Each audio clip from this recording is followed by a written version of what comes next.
All right, welcome into the next Vegas Square Snippet. And in this one, we are talking about the new Hall of Fame nominees, the 4 notable first-year eligible players among the 102 modern-era nominees for the Class of 19 Pro Football Hall of Fame. If you're not aware, those nominees are Tony Gonzalez, Ed Reed, Champ Bailey, and London Fletcher are the first-year eligible players of note. And initial thoughts on the 4 guys. I got Spike and Token Tony in the studio. I got to say, some of these guys are slam dunks. Some of these guys you may have to take a second look on. But I think we'll all agree initially that Tony Gonzalez is definitely a slam dunk to make the Hall of Fame. Oh, for sure. I mean, he's, long career, never really a down year, even when he got moved around to Atlanta. Didn't seem like he lost a step having to relearn a new offense. I mean, I wish I had known that you were going to hit record. I would have brought up his actual career statistics so I could have something intelligent to talk about. Well, he does have 1,019 catches for 15,127 yards and 111 touchdowns. There you go. There you go. You can go back to it now. All right, perfect. I mean, that's about what I was going to get at. So, he's got to be an absolute lock to get in. First ballot, first time. Yeah. 14-time Pro Bowl, 6-time All-Pro. Just sickening stats. Yeah, if there's a talk for one of the best tight ends of all time, if not one of the best receivers of all time, Tony Gonzalez is up there. Yeah, I think at this point there is no talk. Rob Gronkowski may make his presence known in this sometime down the road, depending on how long he decides he wants to end up playing. But there is no discussion. Tony Gonzalez, I believe, is the most accomplished and best tight end that we have had in the NFL. Yeah. 4 1,000-yard seasons, 4 double-digit touchdown seasons. For a tight end, I mean, those numbers are crazy. I mean, he's getting receiver-type numbers from a position that in the 90s and the mid-2000s when he played was basically a blocking position. Yeah. Well, and let's not forget, too, I mean, now that I'm looking a little more in depth, and I knew this, I had heard this before, but just got reminded of it now. He missed 2 games in his entire career. 2! Out of 17 years, yeah. That's pretty impressive. Insane! I know. That's crazy. You don't see that in today's NFL. People get hurt. And people get the fucking flu when they miss a game. I would even say look at those seasons for the Chiefs, the 1999 season and the 2006 season, and see if he actually sat out Week 17. He may not have actually missed a game theoretically that he was able to be played in. Yeah, I get the correct research staff on that one. I remember playing Madden all the time, and Tony Gonzalez is one I was always. I remember in fantasy football drafting, you're like, you got to get Tony, otherwise the receiver or the tight end position has a drastic drop off, which it still does after like 3 tight ends now. But it was like back in the day, it was like if you don't get Tony Gonzalez or Antonio Gates, it was like you might as well punt that position at that point. But I mean, obviously he never got the ring, which I mean that's not a symbol of necessity, the bare necessity of getting into the Hall of Fame. But I think the correct research staff's going to have a hard time with finding that unless he found it. I've got 99 right here. Do you have 99 and 2006 are the only years that he missed a game. Right, but I'm looking Week 17 type games here. Whoops. And in 1999, he played Week 17. The Chiefs went 9-7 that year. That's what I see, yeah. Yeah, he was in it at the end. Crap, I'm in the wrong screen here. I got to get the 2006 to figure it out. But, I mean... Point being is it's still 2 games. Yeah. And the point being is that he was exceptional, and and the longevity and just everything. So we'll talk about Ed Reed here. I mean, Ed Reed I've been watching Ed Reed since his days in Miami. I mean, when they were part of that defense that's just in Miami. And now I hate Miami, the Hurricanes, but they were fantastic back in those days. I mean, the 2000s, when you had 35 first-round picks on that defense and that offense. I think everybody made the NFL. I think everybody in that team got drafted in the first round except for Ken Dorsey. But you got a guy who has 64 interceptions. I believe he has like 7 of them returned to the house, which is either tied for or the most in NFL history. Spent pretty much his career with the Baltimore Ravens. He always just seemed to be around the ball, no matter where it was. Okay, we can let go of Tony Gonzalez now, guys. Yeah, no, I'm trying to get that one game. Yeah, no, and I did look it up. He, again, 2006 Kansas City, they went 9-7. He did play Week 17. Gotcha. So he did miss 2 games. Fair enough. So, I mean, that's it. But, yeah. We're on the man known as 20E Reed. Yeah. He played for Baltimore. Correct. Gold star. Yeah, no. It's square. We got 9-time Pro Bowl, 5-time All-Pro, Super Bowl championship, 2004 AP Defensive Player of the Year. He won 2 Super Bowls, didn't he? Or no, he just won the one because he came in one. after the first Super Bowl. Yeah. So, yeah, he first year was 2002 at age 24. Jesus. Actually stayed all years at Miami. Yeah. Yeah, 24 is a lot. Maybe that's why his career is only like 11 years, I believe. So, I mean, maybe that's why his career's cut short. Yeah. Yeah, 02 to 2013. Yeah, 12-year career, but it's pretty much 11 because the one he split time, but he didn't have a lot of action in 2013. So basically a 10-year career. Yeah, but we're talking about another guy that didn't miss many games. 2005 he played 10. 2009 he played 12. 2010 he played 10. 2013 he played 14. So, we're talking full seasons in 02, 03, 04, 06, 07, 08, and 2011 and 2012. I mean, just, again, another Iron Man type guy. 64 picks, 7 touchdowns, like you said. Just aside from the stats, he was, him and Ray Lewis, leaders on a Super Bowl winning defense, which is just, need to give accolades to guys that can pull that together for you. Yeah, I mean, if you look just on stats alone, you talk about a guy, like we said, who played 10 years. And guys who played 10 years, it's a lot harder for them to get into the Hall of Fame unless those 10 years are at peak all-pro level. And I would say the majority of it was that for Ed Reed. If Ed Reed was more of a center fielder who was not able to have 64 interceptions and 7 touchdowns returned, I would say he would not be in the Hall of Fame. But because he and Rod Woodson are 2 guys that get compared a lot. I think Rod Woodson was a far better football player overall between the picks and the ability to tackle and cover. I just felt Ed Reed was more of just the center fielder type. You never really could count on a coverage abilities, but his knack for the football is really, in my opinion, what's going to get him in here to the Hall of Fame. 64 interceptions and 7 touchdowns is amazing. But everything else, to me, his stats seem very mundane. Yeah, I would agree with you on that statement. I mean, his first year may not get him in, but further down the road, he might be able to sneak in. I think he'll be a first ballot Hall of Famer simply because of those interceptions.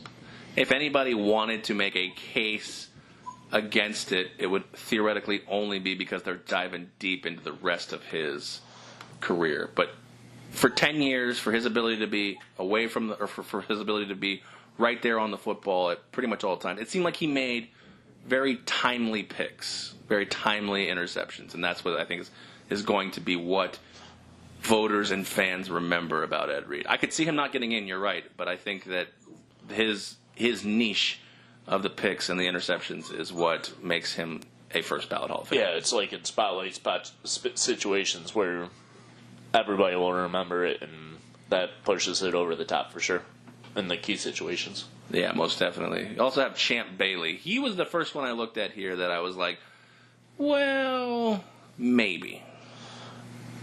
Yeah, I mean, the thing that kind of puts him over a little, I mean, interceptions is definitely a thing with him as well as Ed Reed, but he doesn't have the numbers as much. I mean, he's only got 3 sacks, total of 700 solo tackles, if I'm not mistaken. Well, grading a cornerback on tackles and sacks is probably not the wisest move. You really look at the interceptions, passes defense, and I would say if they could find a stat for targets, because there's guys like Champ Bailey, guys like Darrelle Revis, Richard Sherman too, you just don't throw his way. So especially for Darrelle Revis, I think he only has like 25 career interceptions.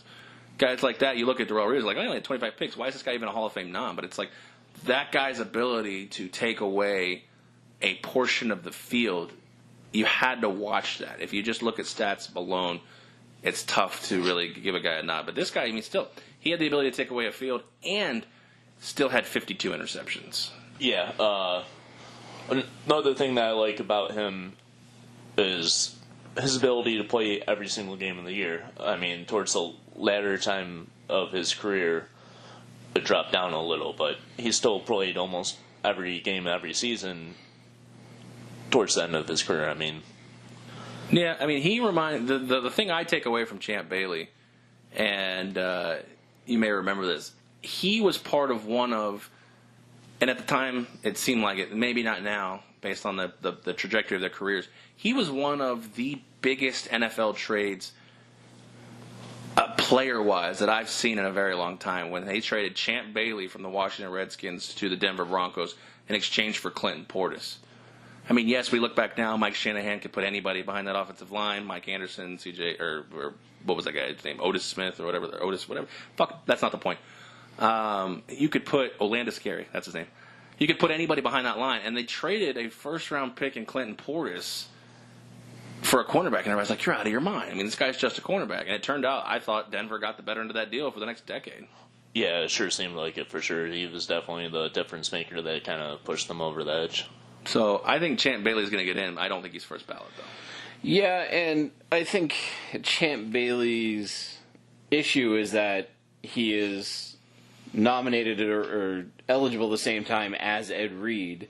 And John Lynch is coming back, too. Yeah, and if you start looking at these guys side by side, then you run into a problem because, we can say, well, Ed Reed had 64 picks, Champ Bailey had 52, okay, but Ed Reed played 3 fewer seasons. Mm-hmm. So when you start looking at it like that, then you say, well, Champ Bailey wasn't as good as Ed Reed. Does he deserve to get in? It's the Hall of Fame, not Hall of Very Good, and blah, blah, blah. So I think that's the kind of thing that might hurt him, but again, we're talking about 12-time Pro Bowler, a 3-time All-Pro. This is a guy, like you said, that made Denver that much better, that he needs to be looked at seriously, not just as a, kind of throw in because he's eligible and because he had decent stats. I think he's the kind of guy that could dominate his side of the field. Yeah, and the last guy of the first year eligibles of note is London Fletcher. And a lot of people, I'm sure, would say, huh? But you take a look at this guy's stats. As a linebacker, 2,000 combined tackles, 39 sacks, 12 fumble recoveries. He did have a couple interceptions. Actually, he had 23 interceptions. That's pretty big for a linebacker. This guy, when you watched him in St. Louis, obviously he won a title with the Rams. He was on the defense of that. I believe, correct me if I'm wrong, he was the guy who made the game-saving tackle against Kevin Dyson in the 99 Super Bowl. Oh, God, I'd actually have to... Now that I think about it, I think it's Mike Jones, but it might have been London Fletcher. But anyways, he was on that defense. He was on some pretty good Washington Redskins defenses, maybe not teams overall, but this is a guy who seemed like he was like the Ed Reed of linebackers. He was around the ball. He had a nose for the football, and he was the ability to take you down and play defense. Yes, and he played as much as he could. I don't think he missed a game. He did not miss a game. He did not miss a game. 256 games. Yeah. It was hard to get him off the field. Whether it was... I think as a linebacker, that's a huge telling status, is the ability to play 256 straight games. Yeah, and this is the quarterback of your defense, is that middle linebacker that can call the plays for the defense. If your defense doesn't have that, you don't have a defense. This is the guy you need out there to be the coach on the field. Yeah. Especially in the days where you couldn't communicate through the headset. Right. Yeah, he was the the one that ran that smooth defense and got everybody on the same page. Yeah. I don't think he'll get in because of I don't think he has the postseason success, and he's not doesn't have the accolades of the Ray Lewises or the notoriety of the Brian Urlachers. I don't think he'll get in immediately, maybe down the line. Only doesn't mean he's not deserving of it. 4-time Pro Bowler, so that's Right. Not great compared to some of the other guys that we've heard. I mean, what today. year do you really think the Pro Bowl voting became a sham? Has it always been pretty much? Because it was for a while there. As long as you made it once, it felt like you were just kind of in. Yeah, And then at the same time, when somebody gets injured, somebody who probably didn't deserve to get in also gets in. yeah, they kind of sneak their way in. I think once the fans got more involved and once the internet voting came into effect, that's when it really started to screw things up. More around the mid-2000s or so. Yeah, probably. Maybe a little later. Correct me if I'm wrong here. Let me look at this. Based on these stats, if I'm reading them correctly, London Fletcher has returned 12 kickoffs. Yeah. I guess I'm reading that right. Yeah, I see that. I see it as well, yeah. That should put him in the Hall of Fame right there. As a linebacker. As a linebacker who played 16 seasons, he returned 12 kickoffs. Linebacker to John Carroll, too. It wasn't like he was highly touted. He wasn't expected to be anything. This is the kind of guy who grabbed his lunch pail and his hard hat, went to work, and played fucking football. And 4 of the 12 were in 2004, and all of them went for 20-plus yards. Yeah, on average, yeah. Yeah. That's crazy. So I don't think he'll get in, but I'm rooting for him now that we've talked about him. Now that I've spent the last 4 minutes summarizing his career, I'm a London Fletcher fan. I believe he gets in, like you said, probably not in the first year, though. So what about some of the guys who are still on the list? I know that John Lynch is one, Hines Ward is one, Isaac Bruce, any of these guys you see, a couple of linemen, Tony Baselli, Steve Hutchinson, Ty Law is another one. Any of these guys you see, maybe this is the year they get in? I'm still on the Isaac Bruce train. I don't know. I'm biased, but I would like to see Ty Law get in. I think being a part of that Patriots defense that kind of rode the Brady at the beginning of his career, where he was a dink and dunk passer and a game manager when the defense did most of it. Ty Law was the leader on that defense. He kind of shaped what New England had become and is still to this day. So I want to see him get in, but again, I'm biased as hell. He's got a good shot. I mean, the thing with Isaac Bruce is, at the time he retired, he was second behind Jerry Rice in yards. He's obviously since been surpassed, and I think that's the problem, is now that his 15,208 yards aren't second all-time, that may hurt him. Yeah, that could possibly hurt him. It'd be nice to see him get in, but whether he does or not, time, I guess, will tell. Yeah, once we get the actual list of nominees down, we'll make more sound predictions. Another one, I think John Lynch will get in this year as well, too. So One that I would like to see get in, but probably won't this year, would be Tony Gonzalez. I just like the name. Oh, Jesus. This isn't the Hall of Cool Names.